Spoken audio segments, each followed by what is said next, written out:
3 things I wish I knew before starting content creating last year. All right, let's get into it. Number 1, I wish I told myself this because seriously, I would have saved like so much money and still would have been able to make amazing content. Highly recommend collaborating with people for free, like on a barter basis in the beginning. So like look on Facebook Marketplace. For example, today I went and I got my makeup done for free because there was a lady who was advertising for free to like, you know, do makeup, to practice because she's new. And I was like, amazing, as long as you're okay with me filming. It was like a 2 for 1. I get my makeup out of it because it's my birthday. Video coming soon, by the way. You know, get my makeup done for free and then she gets to practice. So a really nice way to do that versus what I would do in the beginning is like, I would buy a bunch of products, spend a bunch of money I don't have, you know, to make this content, which was nice and all, but it's like, you don't really need to spend money to make amazing content. So definitely look for like people that are willing to barter a collab with you when you can, because it's a game changer. Number 2, this is probably like my most important, have a media kit card. This is not something that I had for myself probably until 4 to 5-ish months going into it. It is so nice. I'll put like a little example of mine here. It just kind of shows, it's like a resume, but for like content creators essentially. It shows all the brands that you've worked with. It shows professionalism too, because a lot of the time brands will ask for this. And it's really nice to just have one prepared and ready to go. And you can totally just look on Canva for free for like examples of media kit cards and just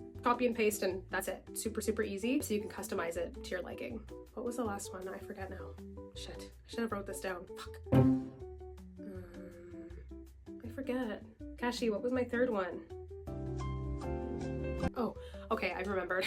Don't rely on your batch filmed videos. And what I mean by this is it's okay to batch film, obviously, when you like have a busy week coming up and you want to be able to still consistently post. I did this a lot, especially last year because I wasn't working full-time. My full-time job was making content. So I had the time to like film 700 million things a day and just like keep things in the drafts for weeks and weeks and weeks. I was like always pumping stuff out. But the problem with that is sometimes you lose track because things come up that week. You end up posting new things and then there's things that are in the drafts for like ever and ever and ever. And it ends up just like not being relevant anymore. Do that when you can, but I also recommend just like trying to stay, you know, up and with the trends. Otherwise your, you know, content isn't really going to be relevant. People aren't going to resonate with it. So again, I'm not a pro. I've only been in like the content making game for a year, but I'm very, very excited for 2026. And if you found me in 2025, thank you so much. My name is Julia. Follow me for more fun tips like this. Bye bye.